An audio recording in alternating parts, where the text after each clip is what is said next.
This is Jamie Drummond for Good Food Revolution. I am here with head winemaker of Mission Hill, Corrie Krehbiel, who's joining us all the way from beautiful Okanagan. How are you today?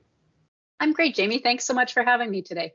Well, I'm delighted to have you on Good Food Revolution. Mission Hill is a winery I have followed for many a year since I turned up in Canada almost 2 decades and a half ago. And I've been following your wines for quite some time, but it's a delight to meet you in person as you are now responsible for all of these wines. Today, we're going to be looking at one thing in particular, and that is, I'm a big fan of Rosé and always have been. We have the Mission Hill Family Estate Reserve, and it's the 2021 Rosé. Tell me a little bit about this wine. I have not tasted this yet, so I'm going to pour myself a glass if you don't mind. Absolutely, please do. So this is our 2021, as you said, Reserve Rosé. It is a combination of 3 different varieties. It has mostly predominantly Pinot Noir, followed by some Merlot and a touch of Syrah. And I find that each of those varieties lends a little bit of a different character into that particular blend.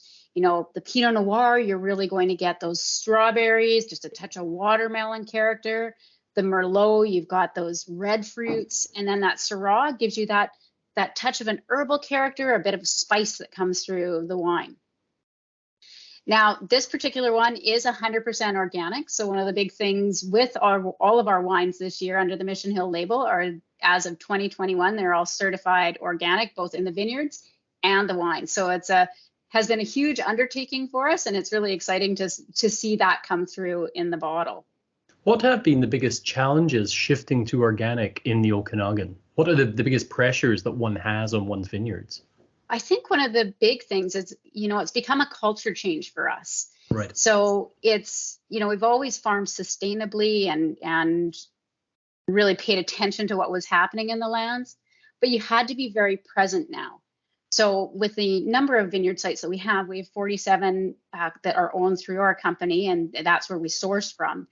You have to know every single section of the block off of the back of your hand, right, or like the back of your hand.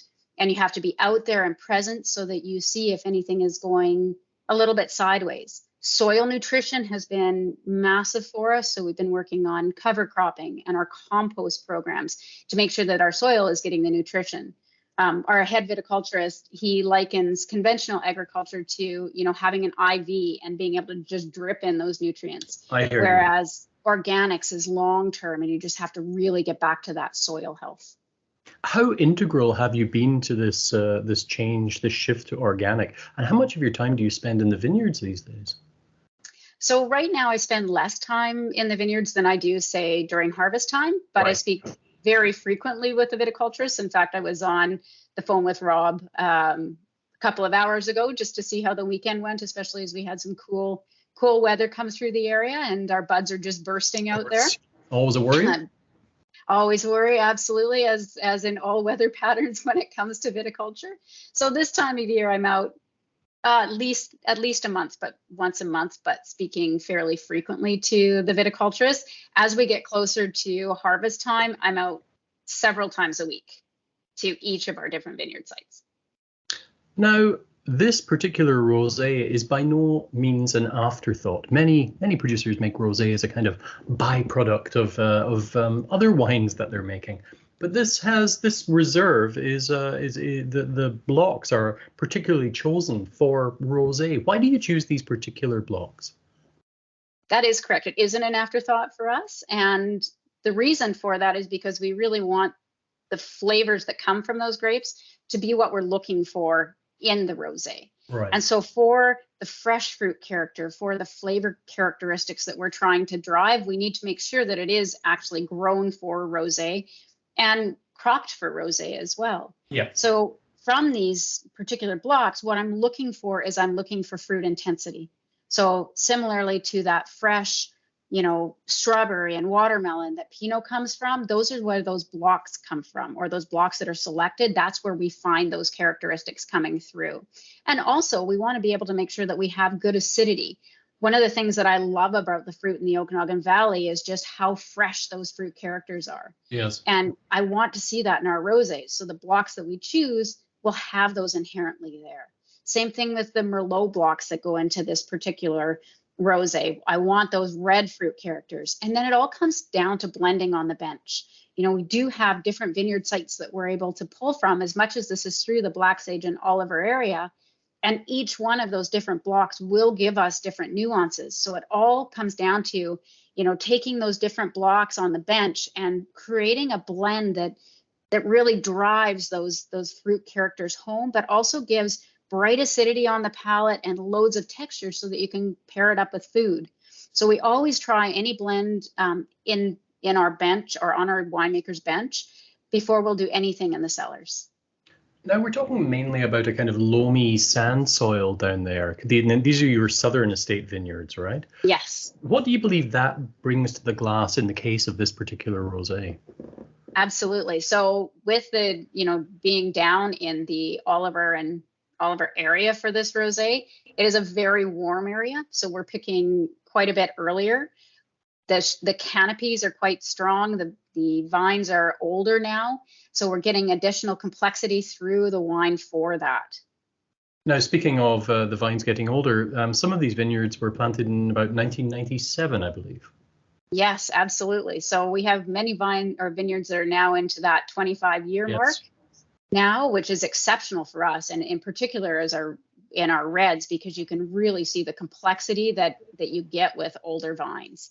The other thing that's the real benefit I find as well is because we have the history with those different vineyard blocks, we know how they're going to respond. So I feel very lucky that we're not working with several contract growers where one year we might be pulling from one vineyard source, another one from another vineyard source. I know the history of these blocks. Our viticulturists know the history of these blocks. I know how the wines have progressed over the last number of years. And that is really a benefit for us to make sure that we're making the best wines that we possibly can. Have you seen your rosé production step up over the years? Because there has definitely been an increase towards people gulping down vast quantities of this pink stuff. Most definitely. Our production has increased. I would say what our limitation is having enough grapes to be able to produce to the demand that we actually have. So it's unusual for us to have any rosé past, say, summertime, because it does sell out relatively quickly. I hope you don't mind me asking this question. If I were to ask you where you would get your inspiration for a gastronomic rosé like this, where would that be from? Provence. Oh, there you go. I knew Most you were saying that. Yeah. You know, beautiful acidity, textural. We don't necessarily get the same amount of salinity as they get there, but that then comes down to our soils and our growing conditions. It could be the light, but it does look like you're getting that elusive onion skin thing going on a little bit in the color here. It's very seductive, it has to be said. Yes, yeah. Color is something that is very important to me. I always feel that as you're a little bit more pale in color, it shows it's a touch more serious in the rosé style. And so I'm quite happy with the color of the wine this year. I think when you look at the color, you think about the fact that the wine that you're about to taste is fruit driven, but it's dry and it's textural and really focuses on, you know, the fruit that's sitting there. Do you ever have any trouble with acid retention on those particular vineyard sites? Because, I mean, it is quite warm down there. You're talking about, I think you get over 200 guaranteed frost-free days, right? It is warm down there, yes. And so that comes down to one of the benefits of growing particularly for rosé. So if we were doing a red and we were Saignée, for those particular blocks, we would be doing a lot of leaf removal and a lot of shoot positioning so we could get a lot of light into the canopy. But that's not what we're wanting. We're not wanting those big, rich, jammy characters with, you know, more tannin density. What we're looking for is those prettier characteristics that come through, and we want to retain acidity. So we manage our canopies differently so that the canopies are a touch more full than what they would be for red wine production. Well, I believe you've managed to hit the nail on the head when it comes to the equilibrium between that wonderful crispness, that kind of savory aspect, but that beautifully just kind of underripe red fruit. I get a kind of crunchiness on this wine, which I find quite delectable. There's a nice kind of pepperiness on it as well, which I guess is perhaps just a hint of that rotundant from the Syrah. It's an interesting. I always find those kind of cépage quite interesting when you have Pinot alongside Merlot and Syrah in like this. But it does work. I mean, all of these components seem to come together aromatically and texturally on the palate as well. So I think I could enjoy a great deal of this over the summer, to be quite honest. Now, Well, thank you. in your role as both head winemaker and you also do some ambassadorial stuff, you must have had this wine, maybe not this particular vintage, but at various winemakers' dinners and the like over the years. Definitely. What have been your most successful pairings with this in previous vintages? Because this was one of your earliest vintages on record, I believe. The harvest, at least. Yeah.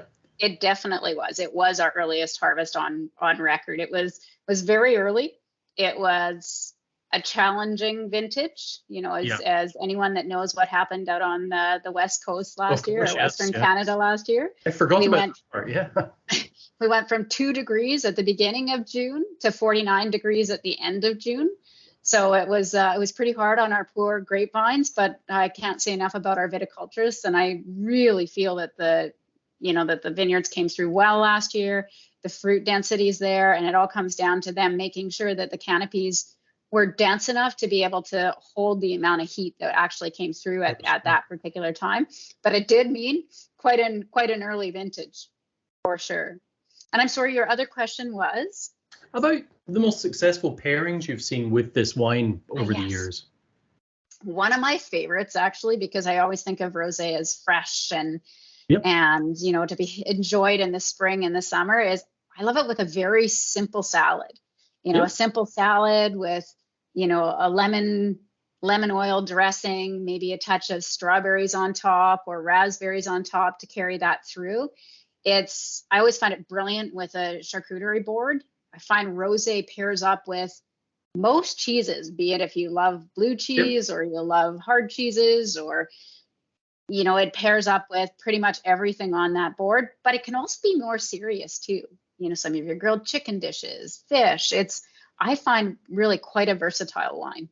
One of the beauties of rosé of this caliber, and as I said before, a gastronomic rosé, is the versatility is really awesome. Because I can see this simply served as an aperitif, but all the way through to a little bit more complex dishes, through those lighter dishes you spoke of. But going into, I'm thinking tonight of doing this kind of, it's not incredibly spicy, but it's a kind of Chinese spiced pork, and I'm really looking forward to trying this with that. But this is quite an accomplished rosé for sure, and I'm very happy that you were sharing it with me this evening. Thank you very much for joining us at Good Food Revolution. Really appreciate your time, and hopefully at some point in the not too distant future we will see you over here in Ontario, or I'll make it out to the West Coast. That would be wonderful. Thanks for having me. Take care. Have yourself a wonderful evening. You as well.